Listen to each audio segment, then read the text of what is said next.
Hi guys, good evening. So yesterday we completed with two important standards और वो दो standards कौन से थे बच्चों? essay number 200 and 210. ये दो standards हमने पढ़े थे. आज हम लोग essay 200 की सीरीज को कंटिन्यू करेंगे और आज हम लोग एक बहुत ही इंपॉर्टेंट स्टैंडर्ड के बारे में बात करेंगे. वो होगा आपका essay number 220, the next in the lot. essay number 220 जो बात करता है about quality control on audit of financial statements. ज़्यादा बड़ा नहीं है ये स्टैंडर्ड, है ना बच्चों? देखते वाला इसको कितना है, क्या है इसके अंदर. सो essay 220 quality control for audit of financial statements. अपने को रिक्वायरमेंट देखना है और वाह यार कितना कितना सा है वो, अमेजिंग. अरे 10 पॉइंट, बस 10 पॉइंट है इसके अंदर, बस वेरी सिंपल है ना, राइट. सो अब हम लोग पहले क्या करेंगे, पूरा इसको समझेंगे. अब समझने से पहले आपको एक चीज़ में फिर से ध्यान दिला दूं, जो कल अपनी बात हुई थी. एसेज एप्लीकेबल होते हैं when we do what, audit. Simple सी बात है, where we are providing what, reasonable assurance. And दूसरा जो है ये ऑडिट किस पे हो रहा है, ये ऑन फाइनेंशियल स्टेटमेंट्स. आपको याद होगा जब हमने कल डिस्कशन किया था तो उसके अंदर हमने क्या बोला था कि जब हम लोग फाइनेंशियल स्टेटमेंट्स के ऊपर, हिस्टोरिकल फाइनेंशियल स्टेटमेंट्स के ऊपर रीजनेबल अश्योरेंस देने वाला काम करते हैं तो उस घड़ी उस समय जो एक्टिविटी हम लोग करते हैं वो कौन सी एक्टिविटी है, ऑडिट की, बराबर. और उस समय पे एप्लीकेबल क्या होता है, स्टैंडर्ड्स ऑन ऑडिटिंग. सो यहाँ पे हम लोग quality control for audit of financial statements, मतलब सिंपल सी बात है कि जब हम लोग ऑडिट कर रहे हैं on financial statements, it is the responsibility of the engagement partner to make sure that the quality is achieved. आई बात समझ में आपको? यस. सो अब हम लोग इस स्टैंडर्ड को पढ़ते हैं, एकदम अच्छे से समझते हैं. पहले मैं आपको पूरा समझाता हूँ एंड टू एंड. बहुत बड़ा चार्ट बनेगा, ऑब्वियसली बात है, क्योंकि 10 पॉइंट है उसके अंदर अपने को पढ़ने हैं.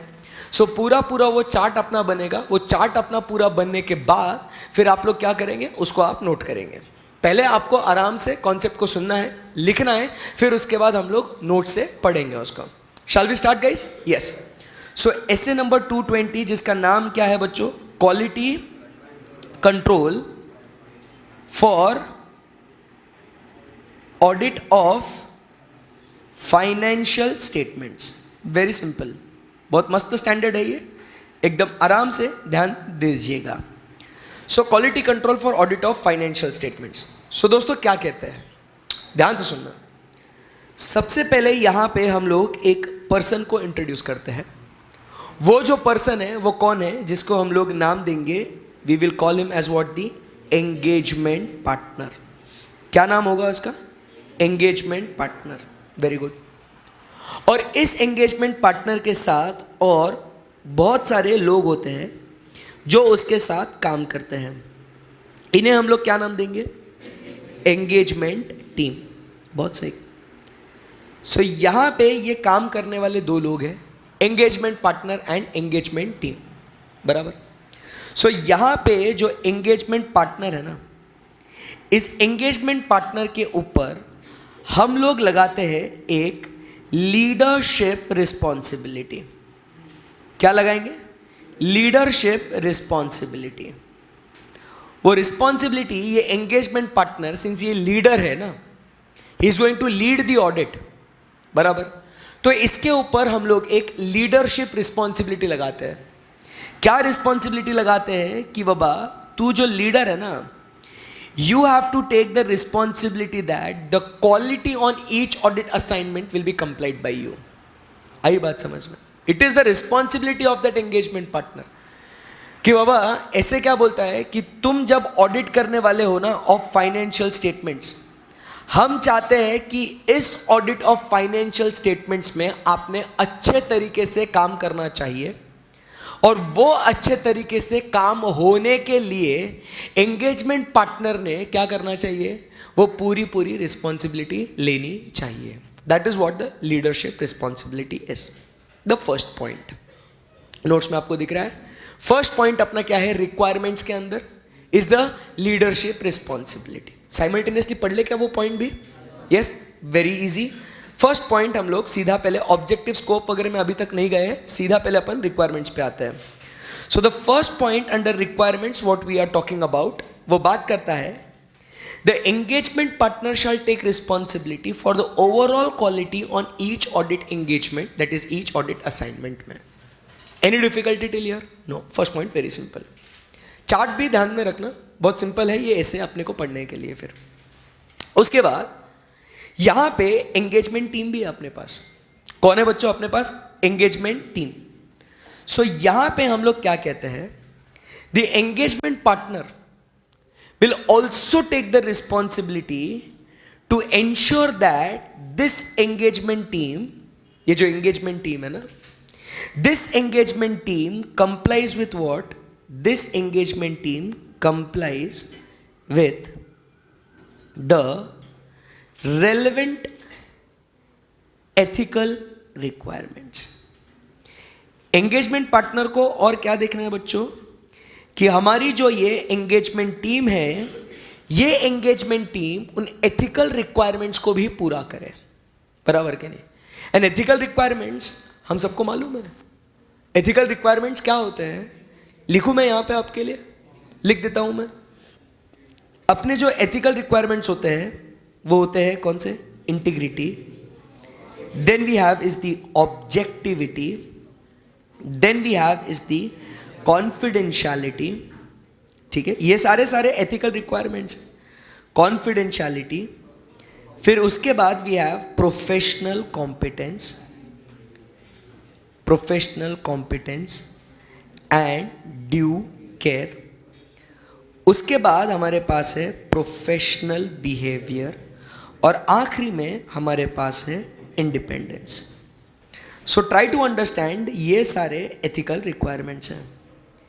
एंड इफ यू रिमेंबर, हम लोग ने ऐसे 200 भी पढ़ा था, और ऐसे 200 में भी हमने क्या पढ़ा था, रिक्वायरमेंट्स के अंदर आपको याद आते होंगे कि हम लोग ने एथिकल रिक्वायरमेंट्स को पूरा करना है, maintain professional judgement, professional scepticism, and last में sufficient and appropriate audit evidence and audit risk. ऐसे 4 पॉइंट्स पढ़े थे, याद है आपको? ये बोलो यस और नो. स्टार्टिंग में पढ़ा था ना, स्टैंडर्ड्स ऑन ऑडिटिंग, फिर उसके बाद मटेरियलिटी, रीजनेबल अश्योरेंस, प्लानिंग. याद आ रहा है आपको? ऐसे कुछ पढ़ा था अपन ने जी. सो यहां पे जो एंगेजमेंट पार्टनर है ना, ये क्वालिटी को अचीव करने के लिए वो क्या कहता है, सबसे पहले मैं रिस्पॉन्सिबिलिटी लेगा. किस चीज के लिए? कि अब हर एक ऑडिट में अच्छी क्वालिटी हम लोग अचीव करें. ये होगा या नहीं होगा, ये अचीव कर सकते हैं या नहीं कर सकते, इसकी पूरी जिम्मेदारी कौन लेगा? Engagement partner. आई बात समझ में? नंबर 2 पॉइंट क्या कहता है इसके साथ साथ, कि the engagement partner will also make sure that his engagement team it complies with what? The relevant ethical requirements. बराबर. अब आप समझने की कोशिश करो, हम लोग यहां पे फाइट किसके ऊपर कर रहे हैं? Our fight is sir to comply with what? The quality. हम लोग को क्वालिटी अचीव करना है. आप समझिए, अगर आपकी एंगेजमेंट टीम ईमानदार है, बराबर के नहीं, वो जो भी नॉलेज उनको during the course of audit मिला है, बराबर, वो बाहर वालों को नहीं बताते, कॉन्फिडेंशियलिटी मेंटेन करते हैं. दे maintain what? Professional competence and due care. Professionally behave करते हैं. मतलब जो नीचे एथिकल रिक्वायरमेंट्स के एग्जांपल्स मैंने आपको दिए, अगर ये सारी चीजें अगर बच्चों वो फॉलो करते हैं, सो टेल मी, क्या अपन क्वालिटी अचीव कर सकते हैं कि नहीं कर सकते हैं? 100% कर सकते हैं. सो इसीलिए एंगेजमेंट पार्टनर के ऊपर और एक रिस्पॉन्सिबिलिटी लगाई है कि to see whether the engagement team complies with the relevant ethical requirements और नॉट. आई बात समझ में आपको? यस. और अगर नहीं करता है ना वो, तो अपन ने उसके अगेंस्ट एक्शन लेने का. बराबर के नहीं? कि अब वो काम नहीं करता है तो उसको फिर उसको ऑफिस में बिठाओ, उसको बाहर भेजो मत फिर. बराबर. ओके. सो यहां पे आप देखोगे सेकंड पॉइंट जो अपना है, वो सेकंड पॉइंट किसके बारे में बात करता है? Relevant ethical requirements. तो जो अपना चार्ट बन रहा है आपको दिखता होगा कि जो एक कलर मैं यूज कर रहा हूं, पर्पल कलर का, तो वो मैं किसके लिए यूज कर रहा हूं? To cover the headings. समझ रहा है आपको? यस. तो ये अपने को बहुत इंपॉर्टेंट चीज है जो ध्यान में रखना है. सो यहां पे हम लोग सेकंड पॉइंट क्या देखते हैं? Relevant ethical requirements. तो वो क्या कहता है? The engagement partner shall remain alert. हमेशा उसने अलर्ट रहना है. through observation and making inquiries as necessary for the evidence of non-compliance with the relevant ethical requirements by the members of the engagement team. In other words, in more simple words, हम लोग और क्या देखेंगे? इसका मतलब ही other words में क्या होगा? To make sure that whether the engagement team is complying with the relevant ethical requirements. He has to obtain evidence कि बाबा कहीं पे कोई एथिकल रिक्वायरमेंट से रिलेटेड नॉन कंप्लायंस है या नहीं है, बस वही तो चेक करना है अपने को. Second point, if the matters come to the engagement partner's attention through the observation और inquiries that indicate that matters of the members of the engagement team have not complied with the relevant ethical requirements, वो उसके against क्या ले लेंगे बच्चों? Appropriate action. और real life में office में क्या होता है, ये फाइनल वाले बच्चे तो समझ में आते होंगे, भेजते नहीं उसको क्लाइंट प्लेस पेपर, ऑफिस में बिठा के रखते हैं. बराबर के नहीं भाई? तू कहीं क्लाइंट वाइंट के जाने के लायकी का नहीं है, तू ऑफिस में ही बैठ, फाइलिंग कर, टाइपिंग का काम कर. बराबर के नहीं? ये सारा काम करते हैं. वो बाकी के पार्टनर्स के साथ डिस्कशन करके उस आर्टिकल की कैसी वाट लगाने की है, बराबर से उधर डिस्कशन होता है. अब देख लेना, जो आर्टिकल ठीक से काम नहीं करता ना, बराबर एक्शन लिया जाता है उसके अगेंस्ट. सो यहाँ पे हम लोग सेकेंड पॉइंट, ये रिलेवेंट एथिकल रिक्वायरमेंट्स की बात कर रहे हैं. आई बात समझ में? Very important. अब इसके अंदर आप अगर देखोगे, जैसे हमने एथिकल रिक्वायरमेंट्स की बात करी, सो इसके अंदर एथिकल रिक्वायरमेंट्स में अपन ने एक इंपॉर्टेंट पॉइंट जो ऐड किया, वो किसके बारे में था? Independence. That is also one important point, independence. तो यहां पे हम लोग क्या कहते हैं, सबसे पहले हमें कोई भी क्लाइंट एक्सेप्ट करने के पहले, ये तो अंदर की बातें है कि हाँ बाबा हम लोग एथिकल रिक्वायरमेंट्स को पूरा करेंगे, हम लोग क्वालिटी को पूरा करेंगे, बट कोई भी क्लाइंट को हाँ बोलने के पहले आपने सबसे पहले जो चेक करना है ना, वो क्या चेक करना है आपने? इंडिपेंडेंस. कि क्या आपको अच्छे से काम करना दिया जाएगा या नहीं. We have to check the independence requirement. Sir मतलब क्या है? सी, हमें जो काम करना है ना हमारे क्लाइंट का, वो किसी भी दबाव के अंदर आके काम नहीं करना है. जो हमें लगता है, जैसे हमें लगता है हम वैसा काम करेंगे. बराबर के नहीं? So before we communicate, try to understand, before we communicate, जो नेक्स्ट पॉइंट में लिख रहा हूं, नोट्स में देखते रहना, before we communicate any acceptance and continue with the client relationship. ऐसा दिख रहा है कि आपको पॉइंट? बोलो यस और no. Before we accept and continue with the client relationship, अपने को सबसे पहले चेक करना है कि क्या हम लोग वहां पे इंडिपेंडेंट रह सकते हैं या नहीं. Because independence is very important to achieve what? Quality. If you are not independent, if you are under the pressure of anyone else, you cannot work how you want to work. How will you achieve the quality then? Not possible. So therefore it is very much of importance that आपने independence requirement आपकी fulfil होती है या नहीं होती है, उसको check करना. So that is what SA 220 which aims for quality tells you कि बाबा it is of paramount importance that you have to check what? Independence. The question is, sir how do we ascertain actually whether we are independent और not in respect to the client, बराबर, of whom we are going to conduct the audit. So इसके लिए सबसे पहले हम लोग को क्या कहा जाता है कि इंडिपेंडेंस को चेक करने के लिए what you do is you obtain information from the firms and the network firms. क्या करना है आपको? सबसे पहले आपको कहते हैं you obtain the information from the firms and the network firms. इसका मतलब क्या है सर? Try to understand. जब भी हम किसी क्लाइंट को अपना एक्सेप्टेंस कम्युनिकेट करते हैं ना, before acceptance there is an ethical requirement in our professional ethics that we need to communicate with the previous auditor, with the retiring auditor. मतलब क्या है? अगर आज मुझे कोई अपॉइंट करता है कि sir you are appointed as the auditor of XYZ limited company, emotional होके मैं लगे छा नहीं बोल सकता, हाँ हाँ चलो मैं ऑडिट करता हूँ आपका, ऐसा नहीं होएगा. मुझे क्या करना पड़ेगा मालूम है? सबसे पहले जो इस कंपनी का पहला जो ऑडिटर था ना, मुझे उससे कम्युनिकेट करना पड़ेगा. I need to obtain information from those firms कि भाई तुमको क्यों निकाला गया, या तुमने रेजिग्नेशन क्यों दिया, ऐसा आखिर क्या हुआ था जिसके वजह से आपको वो असाइनमेंट, वो एंगेजमेंट आपको छोड़ना पड़ा. क्या आपको फीस नहीं देते थे? क्या आप पे लिमिटेशन, रिस्ट्रिक्शन लगाते थे? ऐसा हुआ क्या आखिरकार? बताइए आप हमें. बराबर के नहीं? बिकॉज ट्राई टू अंडरस्टैंड, जो उन्होंने, वो क्लाइंट ने जो प्रीवियस ऑडिटर के साथ किया, स्वाभाविक तौर पे वो आपके साथ भी वैसा ही कर सकते हैं. बराबर के नहीं? सो हम लोग इस क्लाइंट से रिलेटेड इंडिपेंडेंट रह सकते हैं या नहीं रह सकते, ये अपने को चेक करने के लिए we need to obtain information from the firms and the network firms. आई बात समझ में आपको?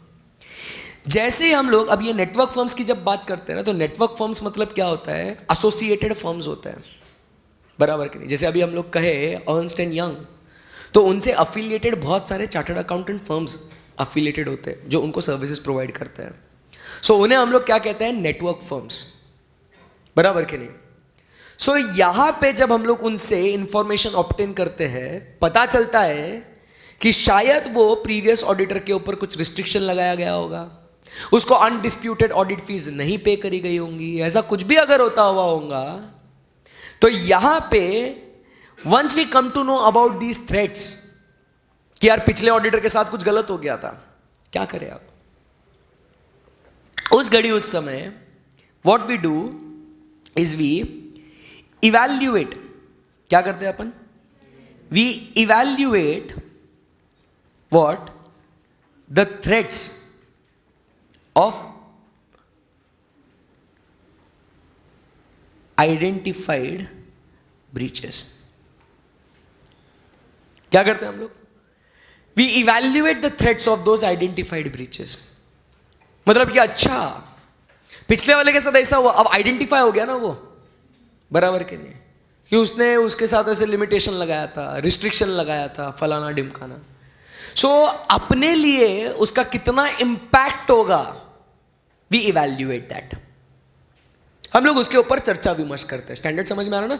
हम लोग क्वालिटी को अचीव करने के लिए ये सब मेहनत कर रहे हैं. सो पहले एंगेजमेंट पार्टनर ने रिस्पॉन्सिबिलिटी लिया, एंगेजमेंट टीम को बोला you comply with the relevant ethical requirements. Client को हाँ बोलने के पहले हम लोग चेक करेंगे इंडिपेंडेंस. और इंडिपेंडेंस में क्या बोला कि बाबा पहले आपने इंफॉर्मेशन ऑब्टेन करना है from the firms and the network firms. Information obtain करने के बाद you evaluate the threats of the identified breaches. जो धोखे आपको दिखे हुए हैं उसको आप इवैल्यूएट करो कि उसका इंपैक्ट कितना होगा करके. आप क्या करें? इवैल्यूएट कर लिया कि इतना इतना इंपैक्ट हो सकता है. What to do next? Next यहां पे आपको क्या करना होगा is you have to take what? Appropriate action. You have to take what? Appropriate action to minimize the threat. आई बात समझ में आपको? What do we do?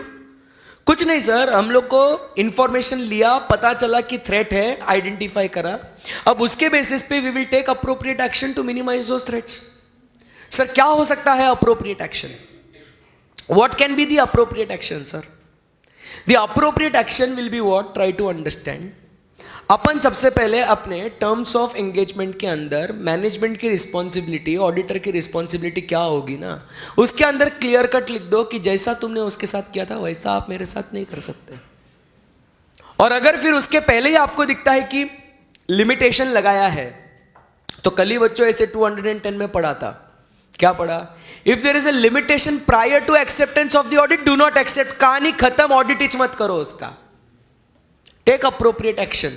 सारे स्टैंडर्ड्स कनेक्टेड है, बहुत मजा आएगा पढ़ने में. Take appropriate action to minimise what? Those threats. And if you are successful in minimising those threats और eliminating those threats, then very good. Do what? क्या करने का फिर?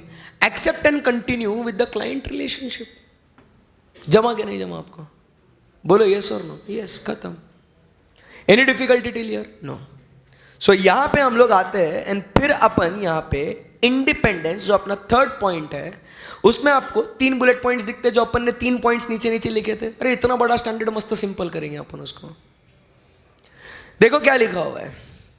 The engagement partner shall form a conclusion on compliance with independence requirement. पहले अपन independent है क्या नहीं उसके कंक्लूजन पे पहुंचो. ये कैसा करेगा वो? In doing so he will obtain relevant information from the firm and the network firms to identify and evaluate the circumstances and relationships that create threats to independence. He will obtain information कि कहीं कुछ threat हो रहा है क्या. Number 2, evaluate the information on identified breaches. अपने को दिख रहा है कहीं कुछ प्रॉब्लम है करके. There is an identified breach. So अपन ने उसको evaluate करना है on firms' independence policies and procedures to determine whether they create a threat to independence for the audit engagement. And third point क्या कहता है? Take appropriate action to eliminate such threats so as to reduce the audit risk to an acceptably low level. यही 3 points अपन ने chart में लिखे. आई बात समझ में आपको? Very simple. एंड वंस आपको दिख के आता है क्या कि बाबा आपका इंडिपेंडेंस रिक्वायरमेंट पूरा हो जाता है, we move ahead and communicate our acceptance and continue with the client relationships. Any difficulty? आगे बढ़ सकते हैं यहां से? यस. फिर अब यहां पे एक्सेप्टेंस करने के बाद वापस हम लोग ऐसे 210 में आते हैं जो कल पढ़ाया था. लिंक करना है हर एक स्टैंडर्ड को. अब उसके अंदर आपको याद होगा there may be change in engagement after what? The acceptance of the audit. बोलो यस और नो? यस. सो अपन ने वो चेंज को एक्सेप्ट करना या नहीं करना उसके लिए अपन ने क्या पढ़ा था कि auditor should obtain what? The justification. Reasons उसने लेने to check whether it is justifiable और नॉट. चेंज करना चाहते हो तो अपन ने एक्सेप्ट करने के बाद वो आपके इंडिपेंडेंस पे कुछ एक नया थ्रेट क्रिएट कर रहे हैं. या तो सेकेंड सिचुएशन ऐसा हो सकता है कि एक्सेप्टेंस कम्युनिकेट करने के बाद auditor comes across certain information. बराबर के नहीं? And after obtaining that information he feels like have I had this information available with me earlier, my conclusion about independence would be different. Acceptance communicate करने के बाद auditor साहब को information कुछ ऐसी प्राप्त हो गई जिसको मद्देनजर रखते हुए वो बोलता है कि अगर मुझे ये इंफॉर्मेशन पहले अवेलेबल होती तो शायद मेरा इंडिपेंडेंस से रिलेटेड कंक्लूजन कुछ और होता. सो आप क्या करें भाई? अब आप करें तो क्या करें? सो यहां पे 2 सिचुएशंस मेरे दोस्तों क्रिएट हो रही है. वो 2 सिचुएशंस क्या है? Very simple 2 situations. कौन सी 2 सिचुएशंस है? कि आफ्टर एक्सेप्टेंस, क्या बोल रहा हूं मैं? After acceptance 2 situations are happening. थोड़ा अच्छे से बनेंगे ना चार्ट, इतना मस्त बन रहा है अपना तो. बराबर. So after acceptance 2 situations can come into picture. 2 situations कौन सी है? एक तो auditor continues to be independent और auditor does not continue to be independent. सही बात है ना? बोलो यस और नो? यस. सो यहां पे हम लोग 2 बातें लिखते हैं. एक यहां पे बात लिखते हैं auditor does not continue to be independent,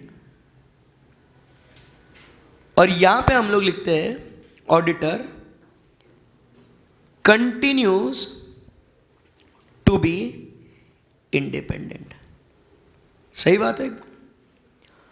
अब दोस्तों जब auditor continues to be independent after acceptance कोई प्रॉब्लम नहीं है, अपना काम कंटिन्यू करो.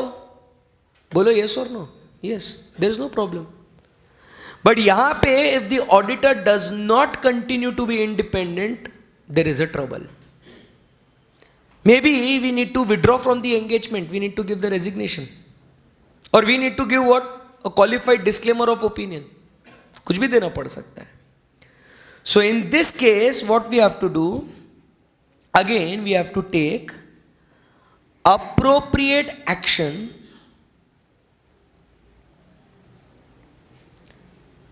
decide appropriate action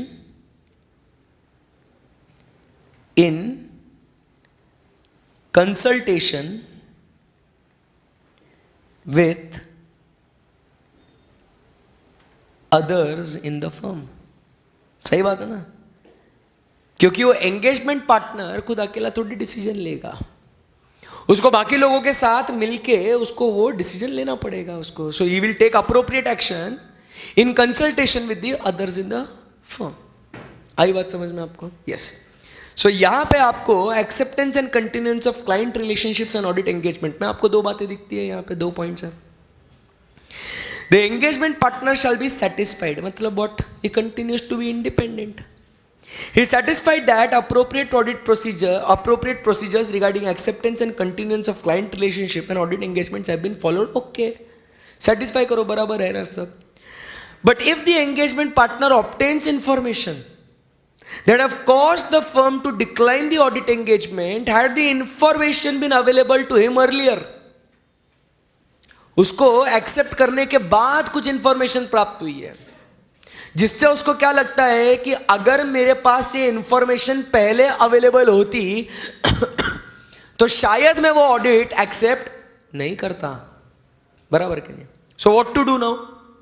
वो कहता है he shall communicate that information promptly to the firm so that the firm and the engagement partner can take what the necessary action. कि बाबा हमने वो असाइनमेंट एक्सेप्ट करना या नहीं करना. आई बात समझ में आपको? बोलो हाँ या ना. Very simple.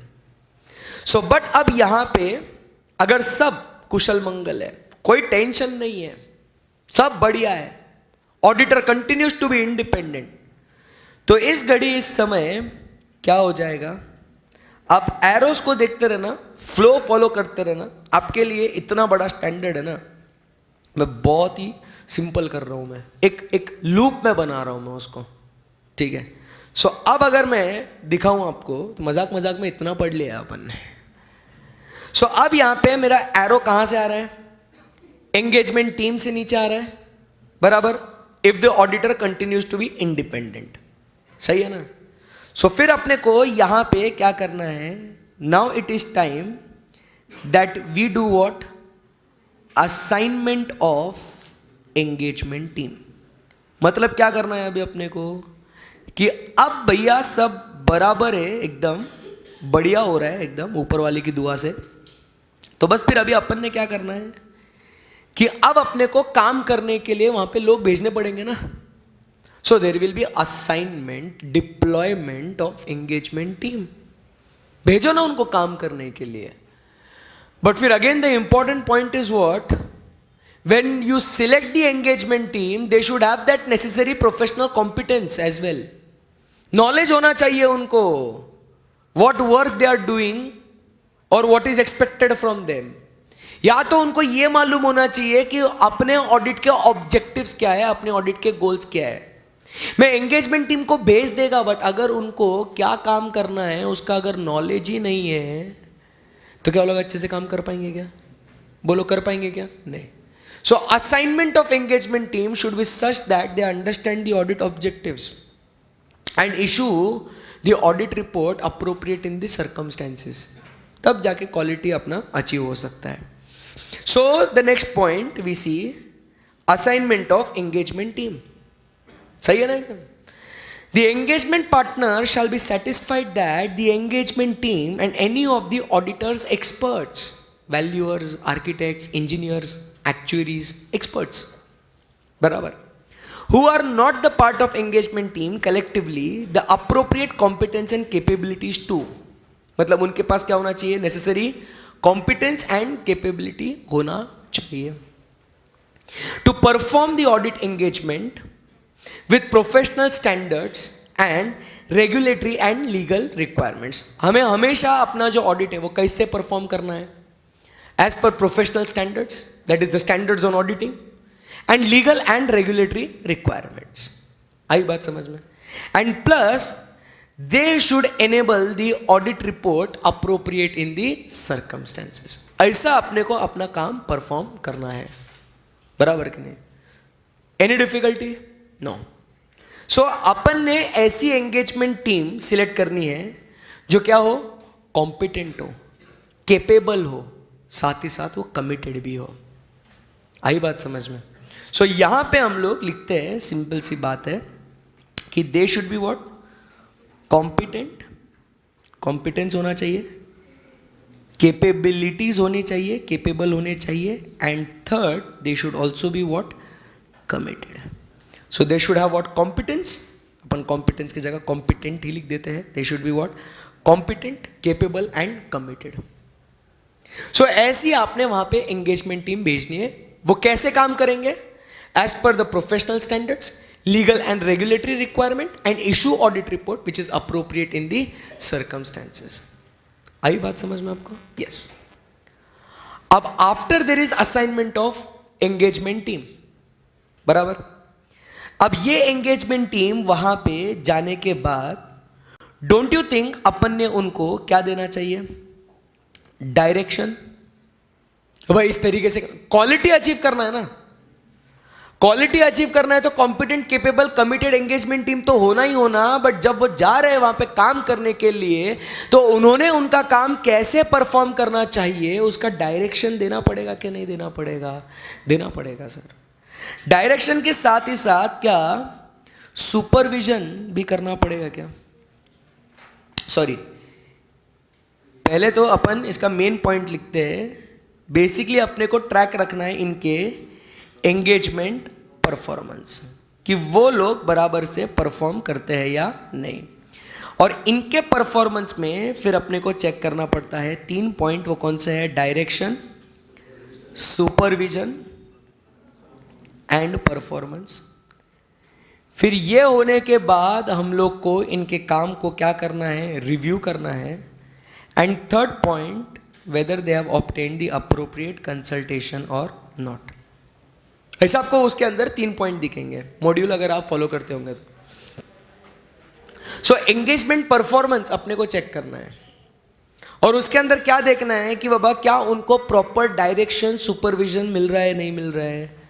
फिर जैसा उनको बोला गया था क्या वैसा ही एक्चुअली वो लोग काम कर रहे हैं या नहीं कर रहे हैं, रिव्यू। एंड लास्ट में फिर अपन डिस्कस करेंगे अबाउट व्हाट, कंसल्टेशन।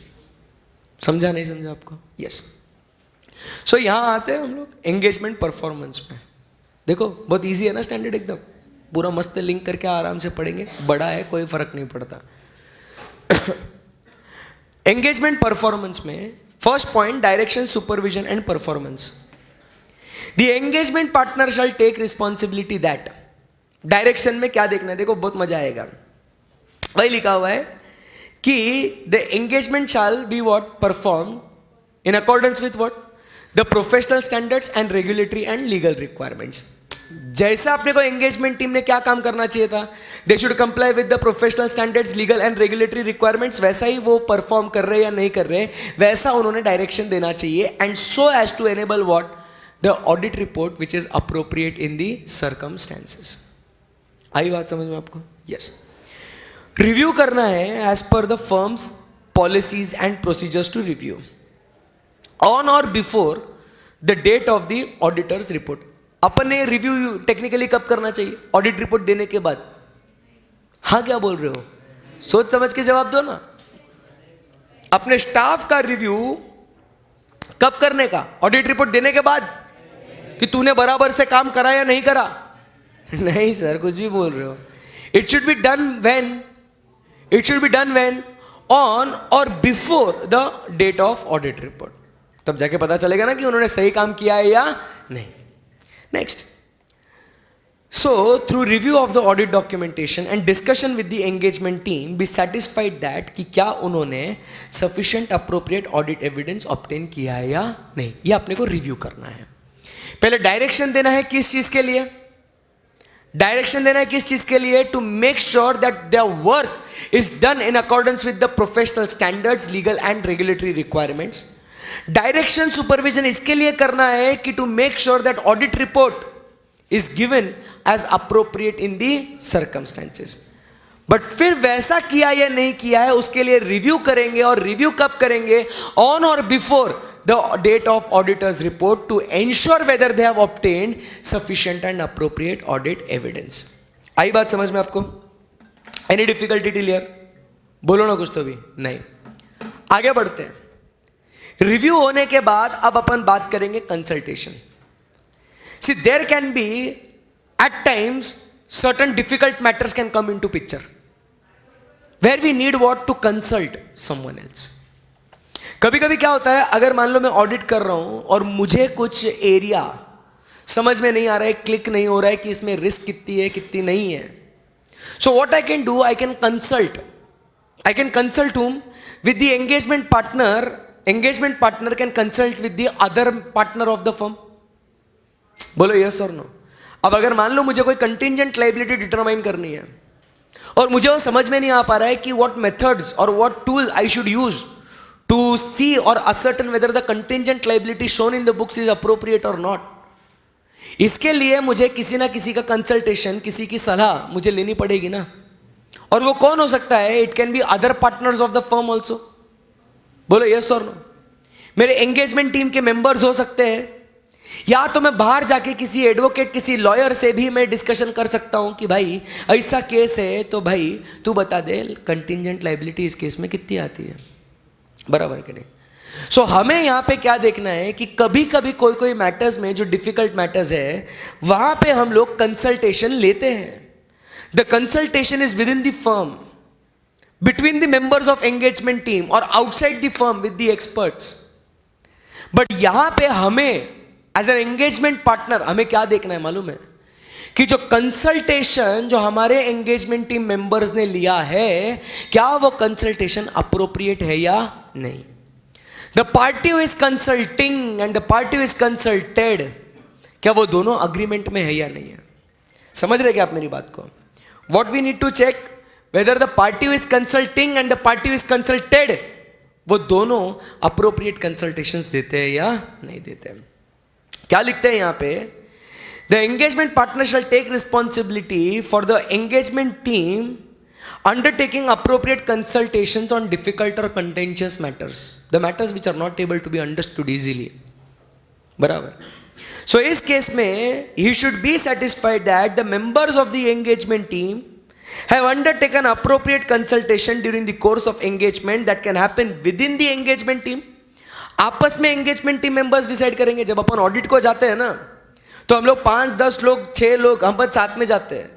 सो अगर मेरे को कुछ नहीं समझा तो मैं मेरे जूनियर सीनियर को पूछेगा भाई ये कैसे किया, क्या किया। तो consultation is within the engagement team. अगर विद इन एंगेजमेंट टीम नहीं हुआ तो मैं मेरे बॉस को फोन लगाएगा between the other engagement team members at the appropriate level with in और आउटसाइड द फर्म। एक्सपर्ट से भी बात करेगा मैं मेरे ऑफिस में बैठा हुआ कोई सीनियर है, दूसरा पार्टनर है, उसको पूछेगा मैं। होता है ना ऐसे। So I have to make sure कि अप्रोप्रिएट कंसल्टेशन ले रहे हैं कि नहीं ले रहे हैं। And then he should be satisfied that the nature and scope and the conclusions resulting are agreed between the party consulting and the party consulted. Determine that the conclusions resulting from such consultations have been appropriately implemented. ये अपने को check करना है। Any difficulty till here?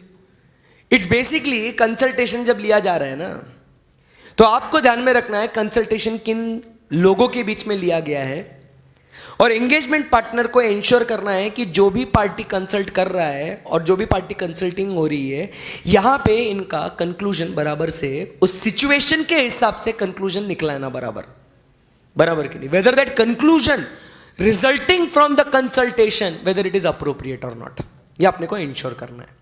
आई बात समझ में आपको? Any difficulty till here? No, perfect एकदम। सो यहां पे दोस्तों क्या हुआ, यहां पे हम लोग ने क्या पढ़ा कि पूरा काम करने के ऊपर आपने क्या क्या करना चाहिए, that is discussed as per what SA 220। देखो समझ में आ गया आपको? इतना अपन ने बातचीत करी अभी तक, क्लियर है एकदम? यस। बट अब ये जो पूरा का पूरा सर्कल जो आपको स्क्रीन पे दिख रहा है, बराबर के नहीं, इतना अच्छे से स्टैंडर्ड में लिखा हुआ है, बराबर के नहीं। और ये सारा का सारा किसको फॉलो करना है? एंगेजमेंट पार्टनर को, लीडर को। बोलो यस और no? Yes.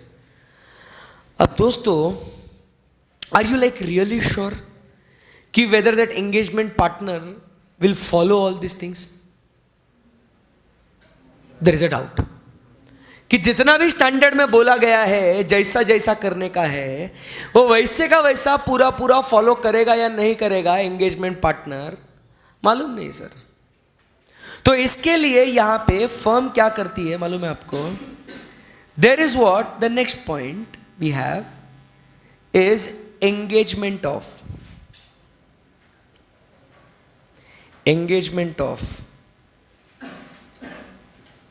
Quality control reviewer. यहां पे कौन आएगा? Quality control reviewer. Next point आपको दिखता है क्या कि ये पूरा पूरा एक्टिविटी फॉलो होता है या नहीं होता है, वो इंश्योर करने के लिए there should be what the engagement of quality control reviewer. है क्या ऐसा पॉइंट अपना? बोलो यस और no. The next point, first thing what we need to understand, who is the quality control reviewer. जो भी मेरे फाइनल के दोस्त हैं ध्यान से सुनिएगा, हमने दो टॉपिक्स पढ़े थे, पीयर रिव्यू और दूसरा क्वालिटी रिव्यू। वो पीयर रिव्यू होता है फर्म का, क्वालिटी रिव्यू होता है वो पर्टिकुलर असाइनमेंट का कि वो बराबर से हुआ या नहीं हुआ। बट वो जो क्वालिटी रिव्यूअर है वो इंस्टीट्यूट अपॉइंट करती है, करेक्ट है ना? Quality reviewer, yes. इस स्टैंडर्ड के अनुसार when there is a engagement of quality control reviewer ना, ये यहां पे जो क्वालिटी कंट्रोल रिव्यूअर होगा ना दोस्तों, ध्यान से सुनिएगा, और जो इंटर में है या आईपीसीसी में है वो लोग भी जरा ध्यान से सुनिएगा। सो यहां पे ये जो क्वालिटी कंट्रोल रिव्यूअर है ना दोस्तों, ये कौन होगा मालूम है आपको? He will be the partner of the firm only. कि मेरा जो एंगेजमेंट पार्टनर है, मतलब मेरा एक जो पार्टनर है वो ये पूरा पूरा असाइनमेंट कर रहा है ना, ये वो उन पॉलिसीज एंड प्रोसीजर्स को फॉलो कर रहा है या नहीं कर रहा है, बराबर के नहीं, उसको इंश्योर करने के लिए हमारे फर्म में का ही एक पार्टनर को हम लोग बोलेंगे कि भाई तू जाके चेक कर ले कि ये सब कामकाज बराबर से हो रहा है या नहीं हो रहा है। सो ये क्वालिटी रिव्यू वाला पार्ट नहीं है, पीयर रिव्यू वाला पार्ट भी नहीं है। बट ये क्वालिटी कंट्रोल रिव्यूअर ये ऐसा चार्टर्ड अकाउंटेंट है जो अपने ही फर्म का एक पार्टनर है, जिसको हम बोल रहे हैं कि भाई वो एंगेजमेंट पार्टनर ने सही से काम किया या नहीं किया, जाके तुम चेक करो। आई बात समझ में? So there will be engagement of quality control reviewer. तो आपको दिखता होगा यहाँ पे मस्त दोनों कॉफी पे बैठे हैं, यहाँ पे दिख रहा है क्या आपको? सो यहाँ पे दोनों आराम से मस्त हवा में बैठे, ठीक है, कॉफी पे बैठे हैं दोनों, ठीक है ना? So they are having a nice discussion, आराम से मस्त एकदम। सो अब यहां पे ध्यान से सुनिएगा, यहां पे हम लोग बोलेंगे कि ये कौन है? ऑडिटर, और ये कौन है? रिव्यूअर। मस्त चार्ट बनाते जाएंगे, मजा आएगा यार, पूरा स्टैंडर्ड दिमाग में बैठना चाहिए। सो यहां पे ये ऑडिटर है, वहां पे वो रिव्यूअर है। आई बात समझ में आपको? Very good. तो अब होगा क्या यहां पे? सो सबसे पहले यहां पे क्या होगा? ऑडिटर जो है ना, ऑडिटर, फर्स्ट पॉइंट ध्यान से सुनना, ऑडिटर जो है ये सबसे पहले असर्टन करेगा वेदर रिव्यूअर इज अपॉइंटेड। क्या करेगा वो? असर्टन करेगा वेदर रिव्यूअर इज अपॉइंटेड। अगर इंस्टीट्यूट ने अपॉइंट किया हुआ है तो उसके साथ भी यही बातचीत होगी, और अगर अपना ही कोई एंगेजमेंट पार्टनर है तो वो एस्टैब्लिश कर लेगा कि कौन है रिव्यूअर, क्या है करके। Ascertain whether reviewer is appointed. अब जैसे उसने असर्टन कर लिया ना कि ओके रिव्यूअर इज अपॉइंटेड, क्या करेगा वो उसके साथ डिस्कस करेगा क्या? Significant matters. क्या डिस्कस करेगा वो उसके साथ? Significant matters. मतलब क्या करेगा डिस्कस सिग्निफिकेंट मैटर्स? कि जब हम लोग ऑडिट कर रहे थे ना, तो ऑडिट करते समय हम लोग को क्या क्या दिक्कतें आई, बराबर वो उनके साथ डिस्कस करेगा। मतलब कि अब हम लोग को ये एविडेंस नहीं मिला था, हम लोग को ये लिमिटेशन आया था, ये एरिया है जहाँ पे सिग्निफिकेंट रिस्क है, यहाँ पे शायद फ्रॉड्स हुए गए हैं, ये रिलेटेड पार्टी का ट्रांजैक्शन है, जो भी सिग्निफिकेंट मैटर्स है ना, ये क्या करेगा, डिस्कस करेगा। जब ये डिस्कस करेगा, communication you all know is a two way process, तो रिव्यूअर भी थोड़ी चुप बैठेगा, ये भी डिस्कस करेगा उसके साथ, डिस्कस द सिग्निफिकेंट मैटर्स, ये भी उसके नॉलेज के हिसाब से इंफॉर्मेशन उसको क्या चाहिए क्या नहीं चाहिए, ये भी क्या करेगा, डिस्कस करेगा सिग्निफिकेंट मैटर्स, बराबर कि नहीं।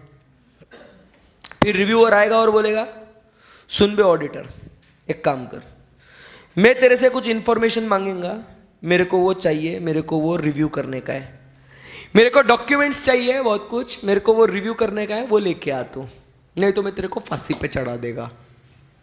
तो बोले क्या डॉक्यूमेंट चाहिए आपको सर, आप बोलिए ना सर, ऐसे ऐसे फांसी वासी चढ़ाने की बातें ना करो यार।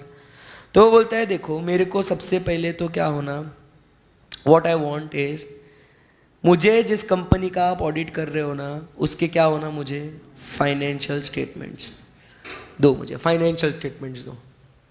फाइनेंशियल स्टेटमेंट्स के साथ मुझे तुमने जो अभी ऑडिट रिपोर्ट बनाई ना, वो ऑडिट रिपोर्ट दो।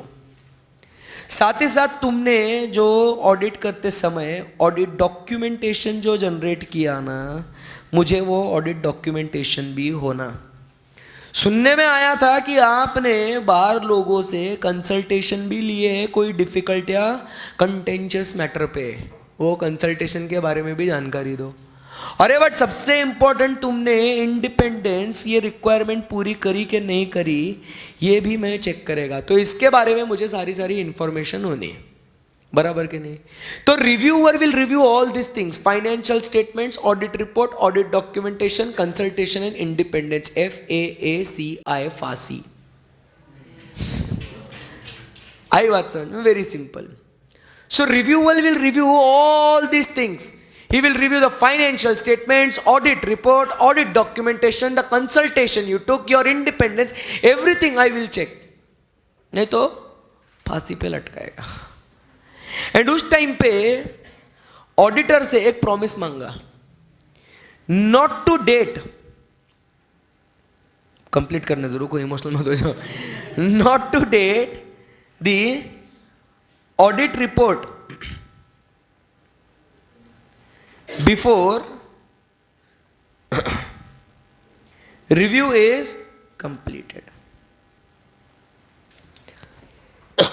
क्या कह रहे हैं अपन, not to date, that is to basically sign or submit the audit report जब तक मेरा रिव्यू नहीं खत्म होता, क्योंकि क्वालिटी एंश्योर करना है ना बॉस, तो पहले मेरे को ये सब चीजें चेक करने दे, वो होने के बाद फिर तू क्या कर, तो ऑडिट रिपोर्ट साइन करके सबमिट कर दे, फिर let me first come ensure कि वो क्वालिटी अचीव करा है या नहीं करा है। आई बात समझ में, बोलो यस और नो, यस। फिर अब है ना, यहां पे एक तहलका हो सकता है, क्या हो सकता है, तहलका। वो तहलका ये हो सकता है that there can be what, difference of opinion. आपको मजा आ रहा है क्या जिस तरीके से मैंने पूरा कॉन्सेप्ट को लिंक किया है वो पढ़ने में, है ना, बहुत इंपॉर्टेंट है, 10-12 पॉइंट है, 10 ही पॉइंट है मेरे हिसाब से, बहुत सिंपल करेंगे। Now there is what difference of opinion. अब डिफरेंस ऑफ ओपिनियन मतलब क्या, ट्राई टू अंडरस्टैंड। यहां पे ऑडिटर का ओपिनियन है, लेट अस से डिस्क्लेमर ऑफ ओपिनियन दे दिया या एडवर्स ओपिनियन दे दिया, बोलता है नॉट ट्रू एंड फेयर, या बोलता है कैनॉट एक्सप्रेस एन ओपिनियन, या क्वालिफाइड ओपिनियन दे दिया है मान लो। बट जब रिव्यूअर ने पूरा रिव्यू करा ना, उस टाइम पे रिव्यूअर क्या बोलता है, no at this point of time I don't think that you should give qualified opinion, but it should be what, disclaimer of opinion. कुछ भी अलग एक दिया होगा, उसके जगह पे कुछ और आएगा, ऐसा उसका कहना होगा। There is what, difference of opinion. किसके बीच में, between the auditor and the reviewer हो सकता है। कभी कभी difference of opinion, the party is consulting and the party is consulted, उनमें भी हो सकता है। तुम किसी से कुछ सलाह मांग रहे हो, वो ऐसा बोलता है बट अपने को लगता नहीं ऐसा नहीं वैसा होना चाहिए हमारे हिसाब से, वहां पे भी डिफरेंस ऑफ ओपिनियन आ सकता है। मतलब एक्सपर्ट्स का कहना और आपका जो कहना है उसमें डिफरेंस ऑफ ओपिनियन आ सकता है, ऑडिटर का और रिव्यूअर के इसमें डिफरेंस ऑफ ओपिनियन आ सकता है। अरे अब ऐसा अगर डिफरेंस ऑफ ओपिनियन आ गया ना, इसको सॉल्व कैसे करें? तो कहता है ये जो डिफरेंस ऑफ ओपिनियन होगा it will be solved as per the firm's policies and procedures. Firm के पॉलिसीज एंड प्रोसीजर्स के हिसाब से। अरे सर इसका मतलब क्या है फर्म्स पॉलिसी एंड प्रोसीजर? अगर हमारे फर्म का पॉलिसी ये है कि जो ऑडिटर ने किया है अल्टीमेटली उसको फाइनल पकड़ो, तो हम लोग उसको फॉलो करेंगे। और अगर रिव्यूअर ने जो कंक्लूजन दिया है, हमारे फर्म का पॉलिसी है, रिव्यूअर जो बोलता है वो फाइनल पकड़ो, तो वो फाइनल पकड़ेंगे। आई क्या बात समझ में आपको? बोलो यस और no? Yes, very simple. So difference of opinion जब भी होगा ना, तो it will be resolved as per what? This difference of opinion will be resolved as per whom? The firm's policies and procedure. जो हमारी firm बोलेगी उसके हिसाब से हम लोग सॉल्व करेंगे, बराबर। फिर इसके बाद नेक्स्ट पॉइंट क्या कहता है? ये पूरा का पूरा प्रोसीजर जो भी हमने आपको बोला है ना, ये पूरा का पूरा प्रोसीजर फॉलो होता है नहीं होता है, इसके ऊपर क्या होना चाहिए? कंटिन्यूअस मॉनिटरिंग होना चाहिए।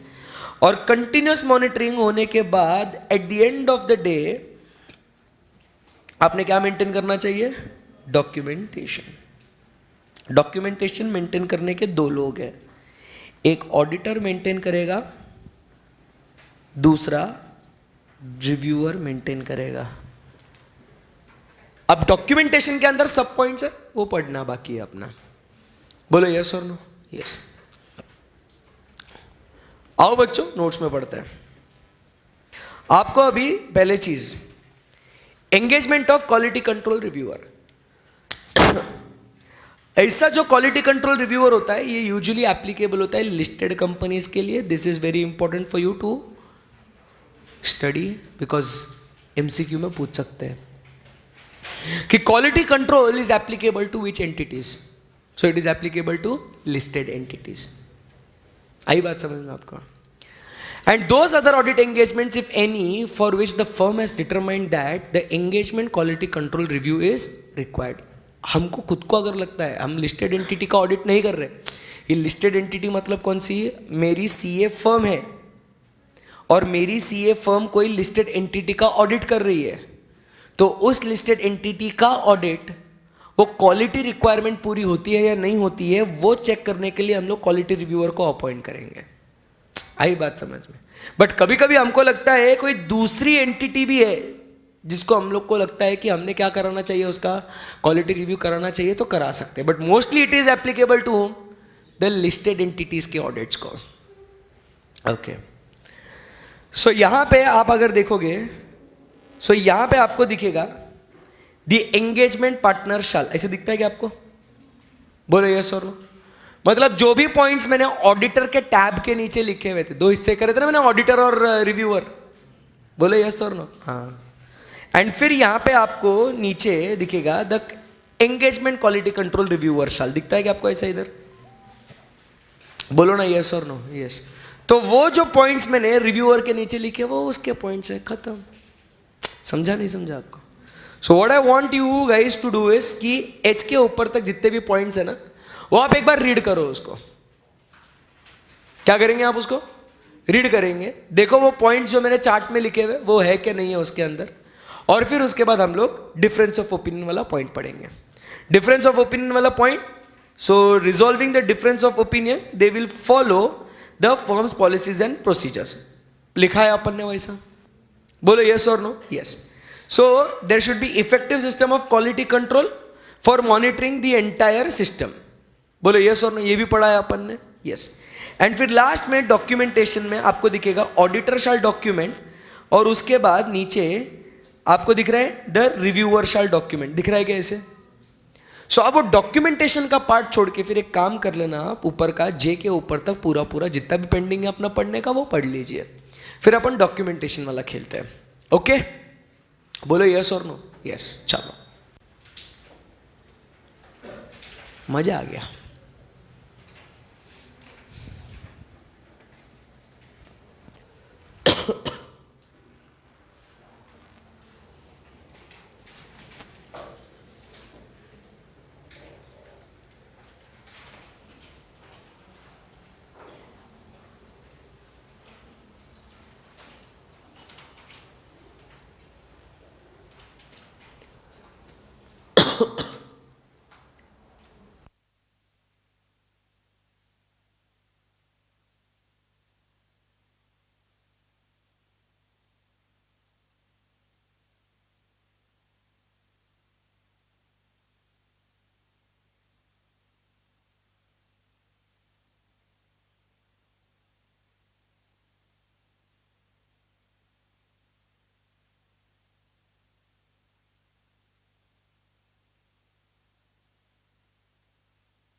लिस्टेड एंटिटीज के लिए और जो लिखा हुआ है ना, तो अपन ने वो सारी क्लब करके एक लिख दिए।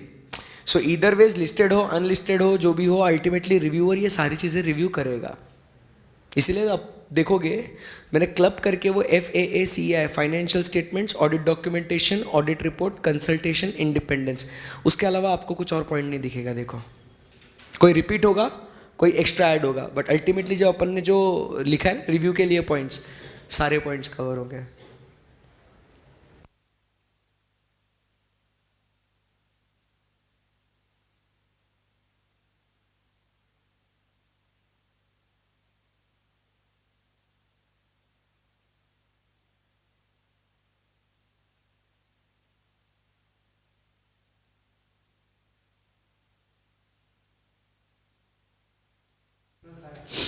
रिव्यूअर और ऑडिटर का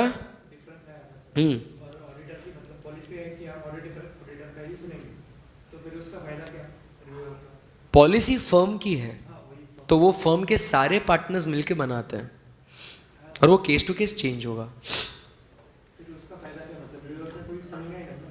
ऐसा नहीं होगा ना, अरे वो इसलिए तो कहा ना ये फर्म का आदमी है ना, सो it is the decision in the interest of the firm ना, तो रिव्यूअर का फायदा कैसे नहीं होगा?